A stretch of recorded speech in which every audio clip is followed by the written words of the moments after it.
नमस्कार भक्तों, आपका एक बार फिर से स्वागत है हमारे चैनल भक्ति की शक्ति में। आज के इस वीडियो में हम आपको बताएंगे कि श्री हरि विष्णु ने बताया पितृपक्ष में पितृ अपने घर कब आते हैं।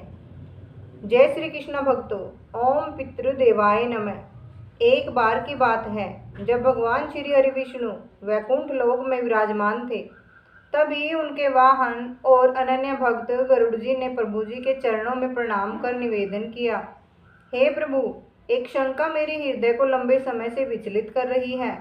कहा जाता है कि पितृपक्ष के दिनों में हमारे पूर्वज स्वर्ग से उतरकर अपने वंशजों के घर आते हैं, उनका अन्न जल स्वीकार करते हैं और आशीर्वाद देकर लौट जाते हैं।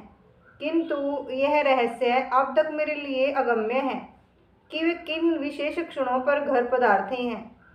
क्या वे दिन में आते हैं या रात्रि के अंधकार में? क्या वे केवल तब आते हैं जब उनका आह्वान किया जाए, या स्वयं भी वे वंशजों के समीप पहुंचते हैं? गरुड़ जी की यह जिज्ञासा सुनकर भगवान विष्णु मंद मुस्कान के साथ बोले, हे पक्षीराज, तुम्हारा यह पर्स अत्यंत पवित्र और कल्याणकारी है। इसे जान लेना मानव जीवन के लिए अमूल्य होगा, क्योंकि पितरों के आगमन का समय जानने वाला मनुष्य ही अपने श्राद्ध और तर्पण को पूर्णतः प्रदान कर सकता है। ध्यान से सुनो, मैं तुम्हें इस गहन रहस्य के बारे में बतलाता हूँ। भगवान श्री हरि विष्णु बोले, हे पक्षीराज गरुड़, प्राचीन समय की बात है। तपोवनपुरी नामक नगर में एक धर्मनिष्ठ और न्यायप्रिय राजा रहा करते थे, जिनका नाम था वीरसेन। वे सदैव यज्ञ, दान और धर्म कर्मों में रत रहते, प्रजा का पालन पुत्रवत करते और सदा सत्य का अनुसरण करते थे।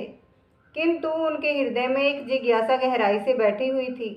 जब भाद्रपद पूर्णिमा के पश्चात अमावस्या तक का समय आता, तब नगरवासी श्रद्धा और उत्साह से पितृपक्ष का पालन करते। घर घर में श्राद्ध, पिंडदान और तर्पण का आयोजन होता और सभी कहते कि इन दिनों पितृ स्वर्गलोक से उतरकर पृथ्वी पर आते हैं और अपने वंशजों द्वारा अर्पित अन्न जल को ग्रहण करते हैं। नगर का वातावरण तब विशेष रूप से पवित्र और गंभीर हो जाता। लोग दान पुण्य में लीन रहते और हर ओर पितृभक्ति का स्वर सुनाई देता। किंतु राजा वीरसेन के मन में यह संशय था कि पितृ वास्तव में कब आते हैं, दिन में, रात्रि में अथवा केवल आह्वान के समय। यह रहस्य उनके हृदय को आंदोलित करता। वे दिन रात उसी विचार में डूबे रहते। एक बार पितृपक्ष की प्रथम रात्रि में उन्होंने स्वप्न देखा कि आकाश मार्ग से उनके पूर्वज अवतरित होकर कह रहे हैं, हे वीरसेन, हम तुम्हारे आह्वान से प्रसन्न होकर आ चुके हैं। यह सुनते ही वे अचानक नींद से जागे और उनके मन में अद्भुत कौतूहल उत्पन्न हुआ कि यह मात्र स्वप्न है या किसी गहन सत्य का संकेत। अगले ही दिन उन्होंने अपने आचार्य और ऋषि गौतम को बुलाकर विनम्रता से निवेदन किया, गुरुदेव, कृपया कर यह रहस्य मुझ पर प्रकट करें कि क्या पितृ सचमुच पृथ्वी पर आते हैं, और यदि आते हैं तो किस समय उनका आगमन होता है। मेरे हृदय की यह जिज्ञासा शांत करें। उन्होंने सोचा कि गुरुदेव ने कहा था पितृ रात्रि में भी आते हैं। दिन के उजाले में तो मैंने उनकी उपस्थिति अनुभव कर ली, परंतु अंधकार का समय क्या है। उस रात चंद्रमा की शीतल ज्योति महल में बिखरी थी, तारे झिलमिला रहे थे और चारों ओर निस्तब्धता थी। सब सो चुके थे, केवल राजा देवव्रत ही मन की बेचैनी के लिए जाग रहे थे। वे आंगन में आए, दीप जलाकर बैठे और मंत्रोच्चार करने लगे, ओम पितृभव स्वाध्याय भव सवधा नमः। तभी वातावरण में ठंडक फैल गई, दीपक की लौ डोलने लगी और महल के द्वार पर धुंध सी आकृतियां प्रकट हुई। एक वृद्ध पुरुष, एक योद्धा और एक ऋषि सम्मान पुरुष। राजा का हृदय धड़क उठा। वे समझ गए कि ये उनके पितामह, परपितामह और कुलगुरु हैं।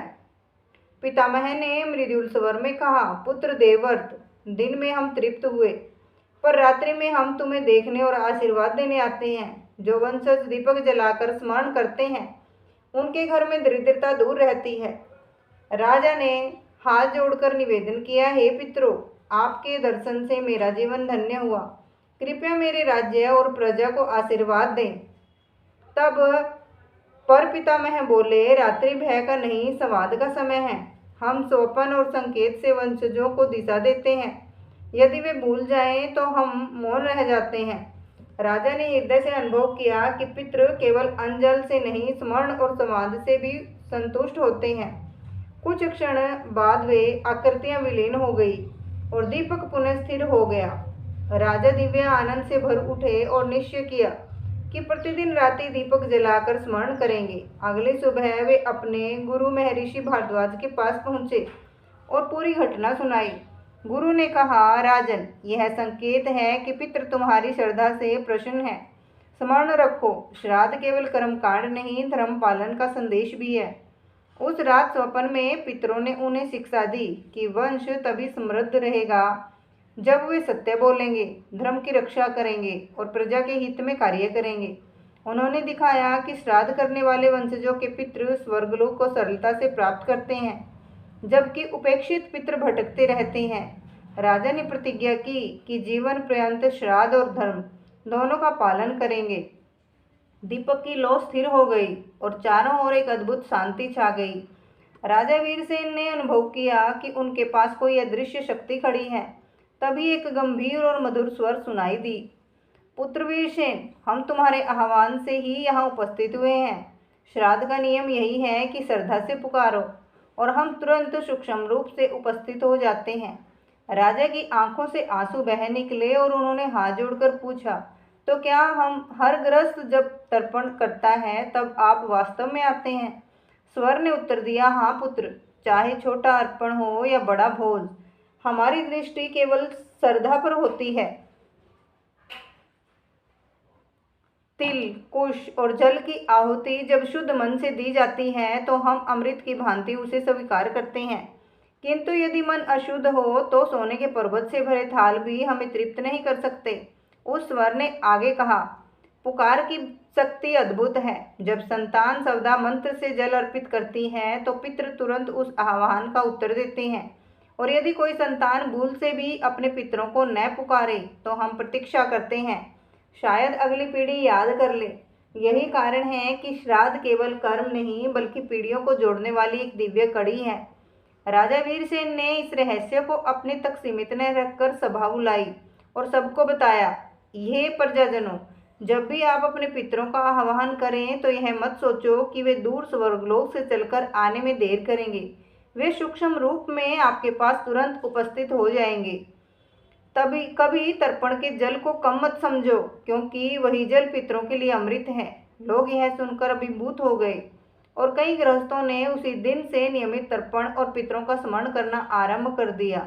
इस प्रकार राजा वीरसेन ने अनुभव किया कि पितृ किसी निश्चित स्थान पर बंधे नहीं रहते। वे श्रद्धा और आह्वान की ध्वनि से ही अपने वंशजों के पास पहुंच जाते हैं। और सबसे बड़ा सत्य यह है कि पुकार श्रद्धा से होनी चाहिए, न कि दिखावे से। राजा वीरसेन ने अनुभव कर लिया था कि पितृ श्रद्धा के आह्वान से तुरंत आते हैं, परंतु उनके मन में एक प्रश्न शेष था, क्या पितृ केवल अन्न और जल ही स्वीकार करते हैं, या वे अपने संतान के जीवन में कोई मार्गदर्शन और आशीर्वाद भी देते हैं? इस रहस्य को जानने का अवसर उन्हें शीघ्र ही प्राप्त हुआ। राज्य में एक वर्ष अकाल पड़ गया, वर्षा नहीं हुई, खेत सूख गए और प्रजा संकट में पड़ गई। राजा वीरसेन दिन रात चिंतित रहते और सोचते थे कि यदि यह स्थिति लंबी हुई तो प्रजा भूख से त्रस्त हो जाएगी। एक रात वे गहन विचारों में डूबे सोए ही थे कि अचानक उनके कक्ष में हल्की रोशनी फैली और चारों ओर मधुर सुगंध भर गई। उन्होंने स्पष्ट सुना, पुत्र वीरसेन, घबराओ मत, हम तुम्हारे पितृ हैं। यह अकाल प्रजा की परीक्षा है, किंतु तुम्हें एक उपाय बताना हमारा कर्तव्य है। यदि तुम गंगा तट पर जाकर पीपल वृक्ष के नीचे यज्ञ करोगे तो वहां पितरों को तर्पण दोगे तो वर्षा अवश्य होगी। राजा ने तुरंत यह संदेश स्वीकार किया और अगले ही दिन ऋषि प्रासर की अगुवाई में उस यज्ञ की तैयारी करवाई। यज्ञ प्रारंभ हुआ। राजा ने पितरों का आह्वान करते हुए अर्घ दिया। तभी आकाश में घने बादल छा गए और तेज वर्षा होने लगी। सूखी धरती हरियाली से भर उठी और प्रजा आनंदित हो गई। लोग कहने लगे, हमारे राज्य को स्वयं पितरों का आशीर्वाद प्राप्त है। यही कारण है कि संकट के समय भी राज्य सुरक्षित है। उस रात फिर राजा वीरसेन को वही स्वर सुनाई दिया, पुत्र, यह मत समझो कि केवल तुम्हें ही आशीर्वाद मिलता है। हर संतान यदि श्रद्धा से पितरों को याद करे तो हम उसे अदृश्य रूप से मार्गदर्शन देते हैं, कभी सपनों द्वारा, कभी अंतकरण की प्रेरणा से, और कभी किसी संत या गुरु के माध्यम से। हमारा उद्देश्य केवल इतना है कि हमारी संतान धर्म मार्ग से न भटके और संकट में उभर सके। राजा वीरसेन ने यह रहस्य प्रजाजनों को सुनाया और कहा, पितृ केवल कर्मकांड के पात्र नहीं हैं, वे हमारे रक्षक भी हैं। उनकी आत्माएं हमारे चारों ओर रहती हैं और उनका आशीर्वाद हर कठिन घड़ी में हमें संभालता है। यदि हम सच्चे मन से उनका स्मरण करें तो वे दृश्य रूप से हमें मार्ग दिखाते हैं। यह सुनकर लोगों के हृदय में श्रद्धा से और भी गहरे हो गए और वे श्राद्ध को केवल परंपरा नहीं बल्कि पितरों के आशीर्वाद का माध्यम मानने लगे। इसी राज्य में एक धनी वैश्य धनपाल भी रहता था। संपन्न होने के बावजूद वह घमंडी और नास्तिक स्वभाव का था। उसने कभी श्राद्ध या तर्पण नहीं किया। वह कहता, मरने के बाद कोई वापस नहीं आता, यह सब व्यर्थ के कर्मकांड हैं। उसकी पत्नी कई बार समझाती पर वह हंसकर टाल देता। धीरे धीरे अजीब घटनाएं होने लगी। उसके घर के दीपक अपने आप बुझ जाते, अन्न के भंडार में अनचाहे कीड़े लग जाते और रात को किसी के रोने की आवाज़ सुनाई देती। धनपाल ने इसे संयोग मानकर नजरअंदाज कर दिया, परंतु एक दिन उसका बड़ा बेटा बीमार पड़ गया। वैद्य ने दवा दी पर कोई असर नहीं हुआ। रात में धनपाल ने स्वप्न देखा जिसमें उसके पितामह और परदादा खड़े थे। उनकी आंखों में आंसू थे और वे क्रोधित स्वर में बोले, अरे मूर्ख, तूने कभी हमें स्मरण नहीं किया। हमने तुझे धन और संपत्ति दी पर तू घमंड में डूब गया।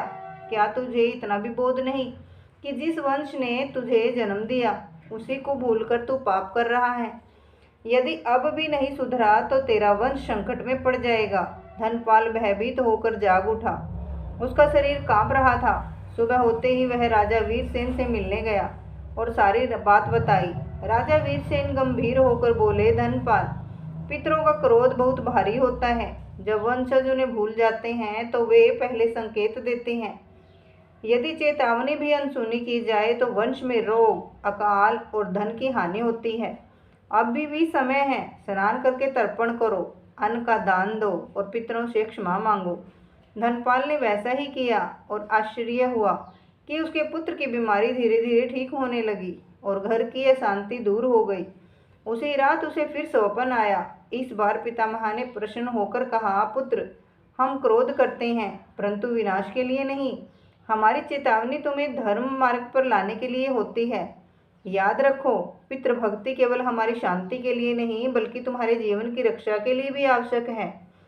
उसी राज्य में एक ब्राह्मण दंपत्ति सुमति और उनकी पत्नी सुभद्रा रहते थे। वे अत्यंत गरीब थे परंतु उनका मन पवित्र और श्रद्धा से भरा था। पितृपक्ष में वे प्रतिदिन नदी के तट पर जाते, कुश और तिल से तर्पण करते और जो भी थोड़ा बहुत अन्न होता उसका भाग पितरों को अर्पित करते। लोग उनका उपहास करते और कहते, इतने गरीब होकर भी श्राद्ध करते हो, इससे क्या मिलेगा? परंतु सुमति विनम्रता से उत्तर देते, पितरों का आशीर्वाद ही हमारी सबसे बड़ी संपत्ति है। धन आए या न आए पर उनका आशीर्वाद मिलना आवश्यक है।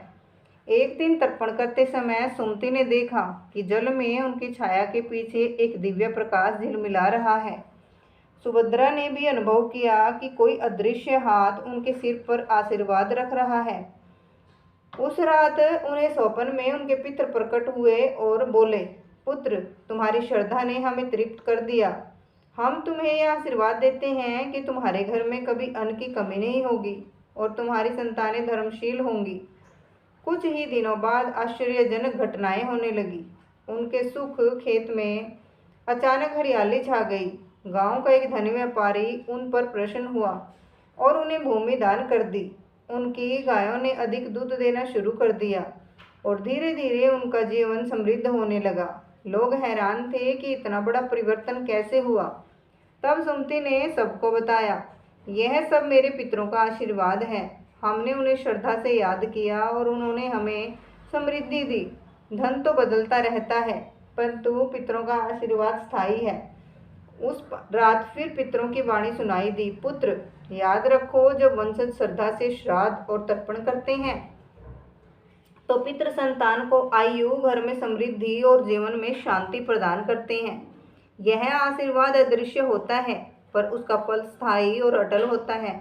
इस प्रकार पितृपक्ष का समय धीरे धीरे समाप्ति की ओर बढ़ा। राजा वीरसेन और उनकी प्रजा ने पूरे पखवाड़े श्रद्धा से पितरों का स्मरण किया, तर्पण और श्राद्ध किया। अब प्रश्न सबके मन में था, पितृ कब और कैसे अपने लोक लौटते हैं और जाते समय वे हमें क्या आशीर्वाद देते हैं। पितृपक्ष की अमावस्या के दिन राजा वीरसेन ने विशेष श्राद्ध का आयोजन किया। गंगा तट पर कुशासन बिछाया गया, दीपक जलाए गए और सैकड़ों ब्राह्मण आमंत्रित किए गए। राजा वीरसेन ने हाथ जोड़कर प्रार्थना की, हे पितृ, आप इन दिनों हमारे घर आंगन में आए, हमें शिक्षा दी, आशीर्वाद दिया। अब जब आप अपने लोक को लौटने वाले हैं तो हमें अंतिम संदेश दीजिए। मंत्रों के उच्चारण और अर्पण के बाद अचानक वातावरण बदल गया। चारों ओर दिव्य प्रकाश फैल गया और पितरों की अदृश्य उपस्थिति स्पष्ट महसूस हुई। राजा वीरसेन, ऋषि पराशर और समस्त प्रजा के अनुभव किया कि मानो आकाश से मधुर वाणी गूंज रही हो, पुत्रों, हम प्रसन्न हैं, तुम्हारी श्रद्धा ने हमें तृप्त किया। अब समय है कि हम अपने अपने लोक लौट जाएं, किंतु जाते समय हम तुम्हें वचन देते हैं कि यदि हमारे वंशज धर्म मार्ग पर चलेंगे तो हम अदृश्य रूप से उनकी रक्षा करेंगे। श्राद्ध केवल पितृपक्ष में ही नहीं, वर्ष भर स्मरण करो। दीपावली, संक्रांति और ब्रह्म मुहूर्त में भी हम आशीर्वाद देने आते हैं। यदि कोई हमें श्रद्धा से पुकारे तो हम तुरंत उनके समीप पहुंचते हैं, चाहे वह गरीब हो या धनी। याद रखो, पितृभक्ति का फल केवल इस लोक में नहीं बल्कि परलोक में भी मिलता है। जब तुम स्वर्ग में जाओगे हम तुम्हारा स्वागत करेंगे। धीरे धीरे वह प्रकाश पुंज आकाश की ओर उड़ने लगा। राजा वीरसेन और प्रजा की आंखों में आंसू थे, परंतु उनके हृदय संतोष से भरे थे। उन्होंने देखा कि पितरों की आकृतियां एक एक करके दिव्य मार्ग पर आगे बढ़ रही हैं, मानो आकाश का द्वार उनके लिए खुल गया हो। जाते जाते वह वाणी फिर गूंजी, पुत्रों, अगले पितृपक्ष में फिर मिलेंगे। तब तक धर्म मार्ग पर चलना और हमें अपने जीवन से कभी अलग मत मानना। उस दिन के बाद राजा वीरसेन ने राज्य में एक नई परंपरा स्थापित की। उन्होंने आदेश दिया कि प्रत्येक परिवार पितृपक्ष की समाप्ति पर दीप दान करे। वह दीप इस बात का प्रतीक होगा कि हमारे पितृ लौट गए हैं, परंतु उनका प्रकाश हमारे जीवन में सदा बना रहेगा।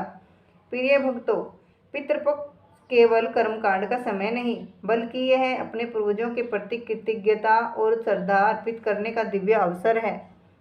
जिस प्रकार वृक्ष अपनी जड़ों से शक्ति पाता है, उसी प्रकार हमारा जीवन भी पितरों के आशीर्वाद से फलता फूलता है।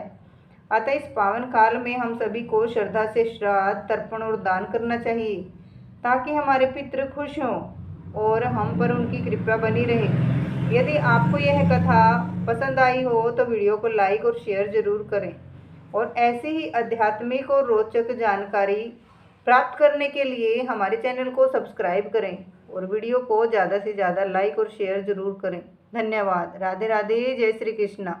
बोलिए पितृ महाराज की जय हो। ओम पितरो देवाय नमः। जय हो।